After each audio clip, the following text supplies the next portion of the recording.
Assalamualaikum warahmatullahi wabarakatuh. Ketemu lagi dengan saya Topper di channel Cucu GV.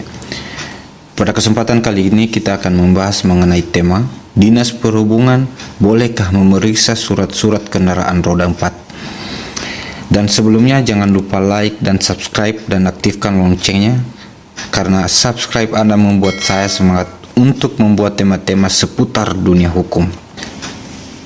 Oke teman-teman, mari kita mulai. Kita negara hukum, negara yang berdasarkan atas dasar Pancasila. Oleh sebab itu, segala sesuatu yang ada dalam negeri ini sudah diatur dan dibatasi oleh undang-undang dan ketentuan hukum yang berlaku. Sangat disayangkan apabila kita sebagai rakyat belum tahu ketentuan-ketentuan hukum yang ada, yang telah dibuat dan mengatur segala tingkah laku kita. Resikonya kita akan dikerjain dan dijadikan sebagai permainan dan korban oleh mereka yang berbuat semena-mena. Tidak terkecuali jika dalam aktivitas kita sering dikerjain oleh orang-orang yang tidak bertanggung jawab. Sama halnya dalam kejadian-kejadian dalam perjalanan, apabila ada oknum dinas perhubungan yang menghentikan laju kendaraan kita saat beraktivitas. Lalu bolehkah? Benarkah? Sesuaikah dengan aturan yang ada? Oke teman-teman, mari kita simak penjelasannya. Yang pertama, tugas dan wewenang Dinas Perhubungan. Yang mengatur dengan tugas dan wewenang Dinas Perhubungan ada di Undang-Undang Nomor 22 Tahun 2019 tentang Lalu Lintas dan Angkutan Jalan. Dengan terbitnya Undang-Undang Nomor 22 Tahun 2009 ini, yang mengatur lalu lintas dan angkutan jalan sebelumnya, yaitu Undang-Undang Nomor 14 Tahun 92 tentang lalu lintas dan angkutan jalan, dinyatakan tidak berlaku. Terdapat beberapa perubahan yang cukup besar yang dibawa dalam Undang-Undang Nomor 22 Tahun 2009 ini. Dalam Undang-Undang Nomor 22 Tahun 2009 ini, salah satu yang diatur mengenai kewenangan petugas Dinas Perhubungan, di mana dijelaskan bahwa fungsi seperti pengaturan, penjagaan, pengawalan, dan patroli lalu lintas bukan menjadi wewenang Dinas Perhubungan, melainkan kewenangan petugas kepolisian, diatur dalam pasal 12 Undang-Undang Nomor 22 Tahun 2009. Kewenangan petugas Dinas Perhubungan secara umum hanya dilaksanakan di terminal dan atau tempat alat penimbangan yang dipasang secara tetap. Ini diatur dalam pasal 262 ayat 2. Meskipun demikian, dalam keadaan tertentu, kewenangan tersebut dapat dilaksanakan di jalan umum, tetapi harus berkoordinasi dan didampingi oleh petugas Polri atau petugas polisi lalu lintas. Semangat dengan paradigma baru Undang-Undang Nomor 22 Tahun 2009 ini adalah hanya menyelenggarakan DLAJ dilaksanakan secara bersama-sama oleh semua instansi terkait. Dengan kata lain, bahwa instansi yang bertanggung jawab dalam menyelenggarakan, mengelola DLAJ lebih bersifat bersamaan, di mana ada 5 instansi terkait sebagai pembina dan penyelenggara DLAJ.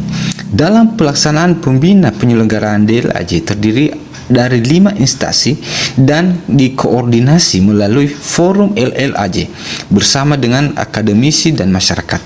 Instansi pembina dan penyelenggaraan lalu lintas angkutan jalan termasuk ruang lingkup penyelenggaraan berdasarkan Undang-Undang Nomor 22 Tahun 2009 diatur dalam pasal 5 sampai dengan 13. Berdasarkan Undang-Undang Nomor 22 Tahun 2009 tentang lalu lintas dan angkutan jalan, tugas dan fungsi dari Polri dalam lalu lintas adalah sebagai berikut. Yang pertama, pengajuan dan penerbitan SIM kendaraan bermotor, pelaksanaan registrasi dan identifikasi kendaraan bermotor, pengumpulan, pemantauan, pengelolaan dan penyajian data lalu lintas dan angkutan jalan. Keempat, pengelola pusat pengendalian sistem informasi dan komunikasi lalu lintas dan angkutan jalan.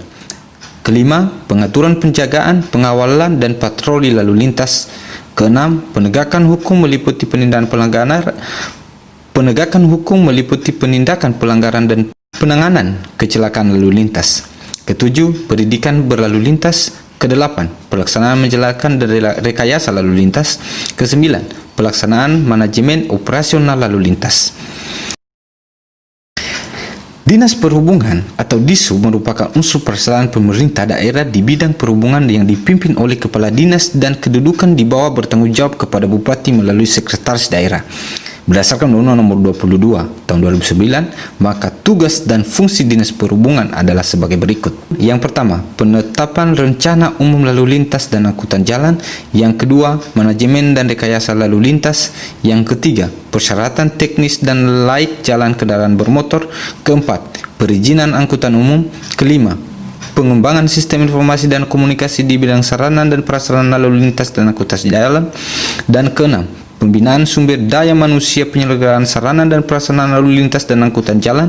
Dan yang terakhir adalah penyidikan terhadap pelanggaran perizinan angkutan umum, penyelenggaraan teknis dan kelalaian dan kendaraan bermotor yang memerlukan keahlian dan atau peralatan khusus yang dilakukan sesuai dengan ketentuan undang-undang. Dari tugas dan wewenang di atas, apa kita masih bingung mencari perbedaan? Pasti, karena bahasa di atas merupakan bahasa undang-undang. Jadi mari kita lihat poin pentingnya. Poin yang pertama adalah kebijakan manajemen dan rekayasa lalu lintas untuk jangka menengah dan jangka panjang dibuat oleh Dinas Perhubungan untuk pelaksanaan operasionalnya selama masa pencobaan dilakukan oleh polisi lalu lintas. Contoh, kebijakan penetapan sistem satu arah di suatu ruas jalan ketika mulai dilaksanakan diawasi oleh kepolisian lalu lintas. Yang kedua, di jalan polantas boleh memberhentikan kendaraan ketika terjadi pelanggaran. Apakah Dishub tidak boleh? Jawab boleh, dengan syarat didampingin oleh petugas dari kepolisian. Dalam hal ini adalah polantas. Contoh kegiatan ada razia gabungan. Poin ketiga, khusus untuk kendaraan angkutan umum dan angkutan barang, kelengkapan kendaraan diperiksa oleh Dishub, termasuk uji berskala atau KIR, sedangkan untuk kelengkapan surat-surat kendaraan diperiksa oleh Polantas. Apakah masih bingung dan merasa racu? Saya harap teman-teman mulai memahami yang bisa melakukan pemeriksaan surat-surat kendaraan Anda. Jadi jelas sangat dengan Undang-Undang Nomor 22 Tahun 2009 bahwa wewenang memeriksa surat kendaraan merupakan wewenang dari kepolisian lalu lintas. Lalu bagaimana kalau Dinas Perhubungan menyetop atau memberhentikan laju kendaraan Anda? Apa yang mesti teman-teman lakukan? Dalam hal ini, wewenang dan tugas dari Dinas Perhubungan sudah sangat jelas berdasarkan Undang-Undang Nomor 22 Tahun 2009 tentang angkutan umum. Jadi apabila ada oknum Dinas Perhubungan yang melakukan tindakan yang menyalahi aturan atau bukan fungsi dan wewenangnya, maka jelas sangat teman-teman itu sesuai dengan pasal 423 Kitab Undang-Undang Pidana merupakan perbuatan penyalahgunaan wewenang dan perampasan hak pengguna jalan. Apabila teman-teman mengalami serupa, teman-teman tidak salah melakukan perlawanan yang tegas dan tepat dan memberikan perhitungan kepada oknum saat kejadian berlangsung atau di TKP. Dan apabila rekan-rekan belum puas juga melakukan atau memberikan perhitungan, maka rekan-rekan boleh melakukan tindakan hukum berupa membuat laporan kepada kepolisian atas tindakan oknum Dishub tersebut berdasarkan pasal 423 Kitab Undang-Undang Pidana. Perbuatan oknum Dishub memang sangat meresahkan masyarakat. Sampai sekarang kebingungan dalam mendapatkan kebenaran, keadilan, dan perlindungan. Jadi kalau ditilang oknum Dishub, tolak saja teman-teman. Tanyakan dasarnya apa.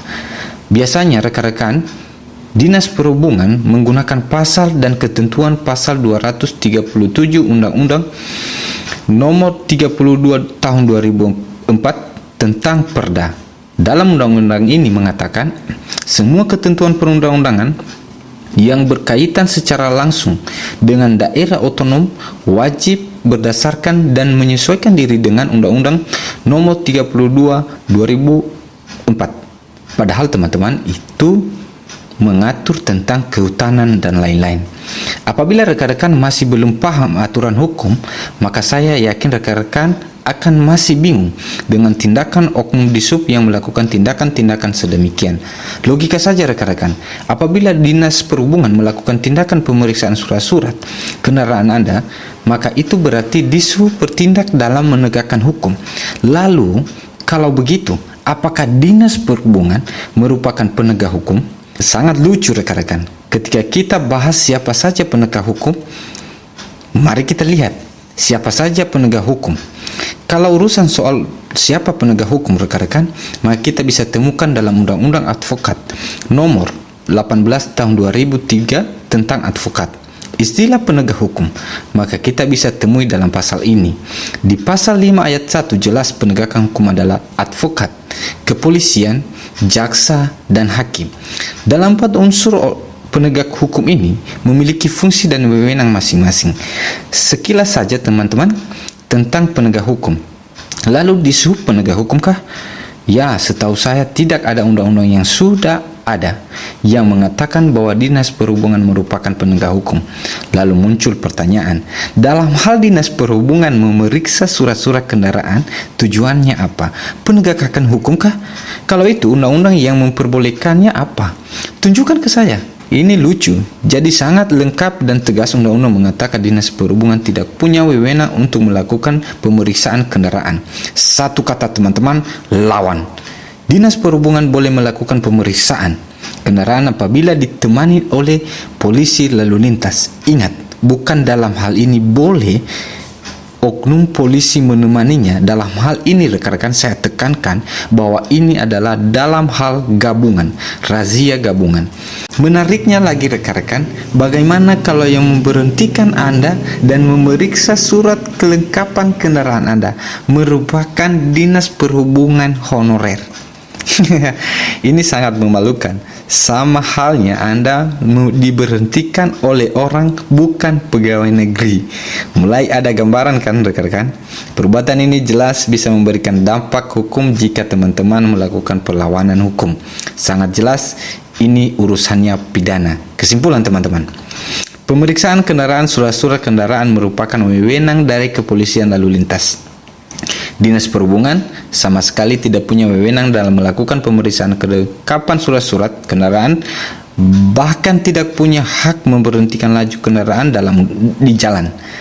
Apabila perbuatan ini terjadi, maka jelas melanggar hukum sesuai dengan pasal 423 Kitab Undang-Undang Hukum Pidana, dan teman-teman bisa melakukan perlawanan hukum. Sekian dan terima kasih. Sekali lagi saya mohon maaf apabila ada kata yang salah. Tujuan saya untuk melakukan ini memberikan pemahaman hukum terhadap teman-teman, supaya teman-teman tidak lagi kebingungan tugas dan wewenang dari Dinas Perhubungan. Mohon maaf apabila penjelasan saya kurang sempurna di hati teman-teman, dan jangan lupa tinggalkan komentar teman-teman. Dan apabila ada saran dan masukan untuk channel ini, maka saya sangat-sangat berterima kasih. Saya pamit undur diri dan sampai ketemu di lain kesempatan. Wassalamualaikum warahmatullahi wabarakatuh.